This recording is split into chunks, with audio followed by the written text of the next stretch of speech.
جو پہلا چارج جو حضرت عثمان کے اوپر لگا تھا وہ یہ تھا کہ یہ حضرت عثمان جو ہیں یہ اپنے رشتہ داروں کو گورنر بناتے ہیں. فار ایگزامپل اگر انہوں نے کوفہ کا گورنر ولید بن عقبہ کو بنایا تھا تو وہ بھی ان کے رشتہ دار. بصرہ کا گورنر عبداللہ بن عمر کو بنایا تھا تو وہ بھی ان کے رشتہ دار. سیریا کا گورنر اگر حضرت معاویہ کو بنایا تھا وہ بھی ان کے رشتہ دار تھے. ایجپٹ کا گورنر اگر عبداللہ بن سعد کو بنایا تھا تو وہ بھی ان کے رشتہ دار تھے. تو حضرت عثمان کو لوگ بلیم کیا کرتے تھے کہ آپ جو ہے فیوریٹزم پہ اور اپنے خاندان والوں کو جو ہے وہ گورنر بناتے ہیں. لیکن حقیقت اس کے برعکس تھی, ایسا کچھ بھی نہیں تھا.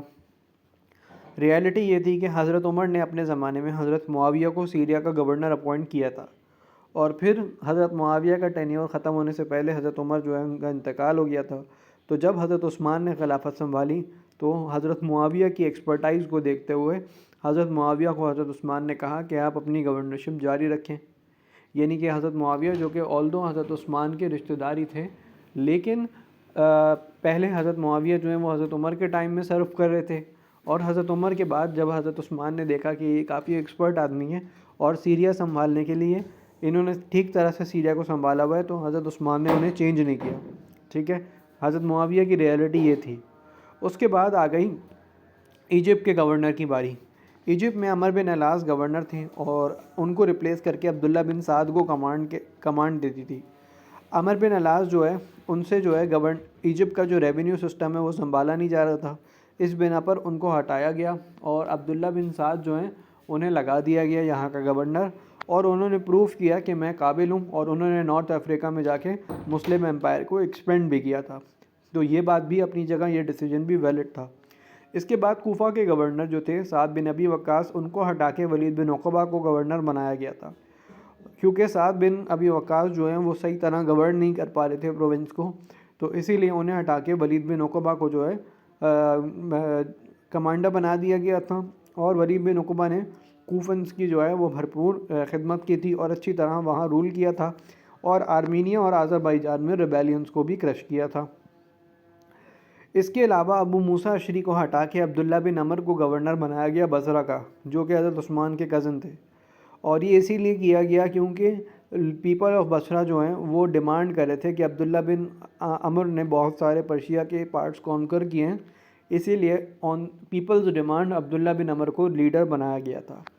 تو یہ سارے ایلیگیشنز کہ حضرت عثمان جو ہیں وہ اپنے رشتہ داروں کو یا فیوریٹزم پر گورنرز بناتے تھے, یہ جھوٹے تھے.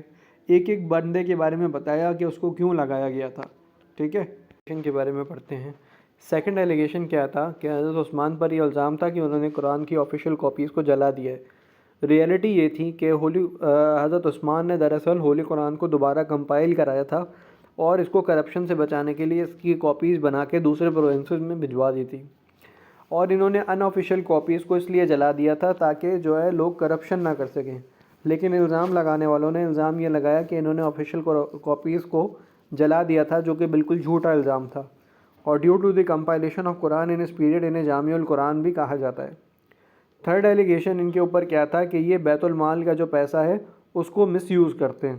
ٹھیک ہے, تو ریالٹی یہ تھی کہ وہ دراصل ایک امیر آدمی تھے, اور شروع سے ہی وہ جو ہے وہ امیر آدمی تھے اسلام کے شروع سے ہی, اور وہ مسلم کمیونٹی پہ پیسہ خرچ کرتے تھے, لیکن وہ پیسہ اپنی جیب سے خرچ کرتے تھے, بیت المال سے نہیں کرتے تھے, جو کہ یہ بھی ایک جھوٹا الزام تھا. اس کے بعد چوتھا الزام ان کے اوپر کیا تھا کہ ان کے اوپر یہ الزام تھا کہ وہ بہت لینینٹ ہیں, حضرت عمر کی طرح سخت نہیں ہیں, اور وہ گورنرز کو پنش نہیں کیا کرتے. وہ مزاجن لینینٹ تو تھے لیکن اسلام کے پرنسپلز کے اوپر اور گورنمنٹ میں وہ لینین نہیں تھے, اور انہوں نے ولید بن عقبہ کو پنش کیا تھا فار پور گورننس, اور بہت سارے ادر لوگوں کو بھی پنش کیا تھا. یعنی کہ سسٹم میں اگر وہ دیکھتے کہ کوئی بندہ اچھا پرفارم نہیں کرا تو وہ اسے نکالنے میں دیر نہیں لگاتے, ڈسپائٹ آف دا فیکٹ کہ وہ بندہ کوئی بھی ہو. ففتھ چارج ان کے اوپر کیا تھا کہ جو ریبیلز تھے, یہ ریبیلز کون ہیں یہ ہم آگے جا کے پڑھاؤں گا آپ کو کہ ریبیلز کون تھے اور کیا تھے. ریبیلز نے حضرت عثمان کے اوپر ایک اور الزام لگایا تھا کہ rebels pointed out that expansion and reconstruction of Masjid Nabawi was a sign of disrespect. Hazrat Usman نے جو مسجد نبوی کا حصہ بڑھایا تھا وہ as a sign of disrespect تھا. حالانکہ حضرت عثمان نے ریالٹی یہ تھی کہ اس کو اس لیے سب سے مشورہ کر کے, سینئر کمپینین سے مشورہ کر کے جو ہے اس مسجد نبوی کے ایریا کو بڑھایا تھا تو لہٰذا یہ بھی ان کے اوپر ایک الزام غلط تھا۔ 6 چارج یہ تھا ان کے اوپر کہ انہوں نے جو ہے مکہ کے لیے یعنی کہ مسلم امپائر کے لیے ایک پوری کی پوری، تو 6 چارج ہم نے پڑھ لیا۔ 6 چارج یہ تھا کہ حضرت عثمان نے جو ہے ان کے اوپر یہ الزام تھا کہ انہوں نے جتنے بھی گریزنگ گراؤنڈ ہیں جہاں پر اونٹ کھانا کھاتے ہیں، گھاس کھاتے ہیں، وہ انہوں نے اپنے اونٹوں کے لیے رکھے ہوئے تھے۔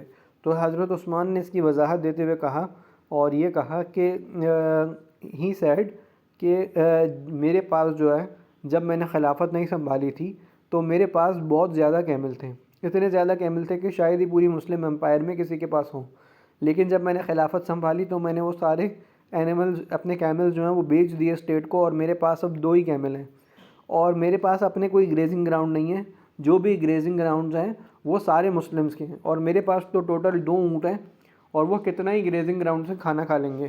وہ یہ کہتے تھے لوگ ان کو کہ حضرت عثمان نے جو ہے اپنے اونٹوں کے لیے جو ہے چراگاہ رکھی ہوئی ہے، دراصل وہ چراگاہ مسلمانوں کے لیے تھی، سب مسلمانوں کے اونٹ وہاں پہ کھانا کھاتے تھے، اور حضرت عثمان نے بتایا کہ جب سے میں کیلب بنا ہوں تو میرے پاس صرف 2 ہی اونٹ ہیں، تو یہ چارج بھی غلط تھا۔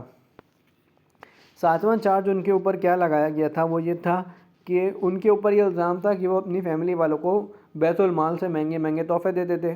یہ چارج بھی غلط تھا، وہ ریئلٹی میں ایک امیر آدمی تھے اور واقعی وہ اپنی فیملی کو مہنگے تحفے دیا کرتے تھے، لیکن اپنی ذاتی ویلتھ سے وہ دیا کرتے تھے، کسی اور کی ویلتھ سے نہیں دیا کرتے تھے، نہ بیت المال سے دیا کرتے تھے۔ لوگوں نے حضرت عثمان سے کہا کہ آپ نے ابو ذر غفاری کو مدینہ سے باہر نکال دیا ہے۔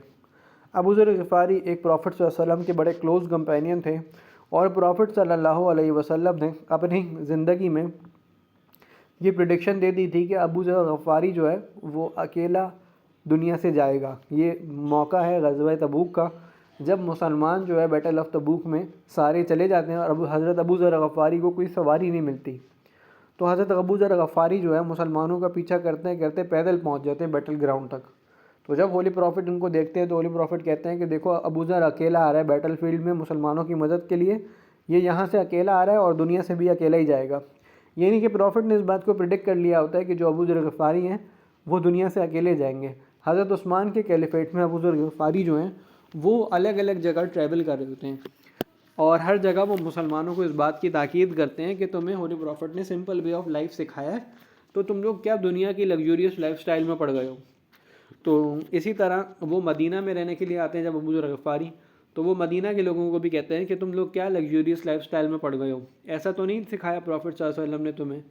تو پھر وہ بہرحال تنگ آ کر جو ہے ابو ذر غفاری خود مدینہ چھوڑ کر چلے جاتے ہیں اور اس کے باہر رہنے لگتے ہیں، اور پھر وہیں ان کا انتقال ہو جاتا ہے۔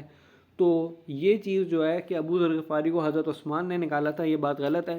حضرت ابو ذر غفاری جو ہیں وہ خود گئے تھے مدینہ چھوڑ کے، کیونکہ لوگ لگزریس لائف سٹائل میں انوالو ہو گئے تھے اور یہ بات انہیں پسند نہیں تھی، ٹھیک ہے۔ ایک دفعہ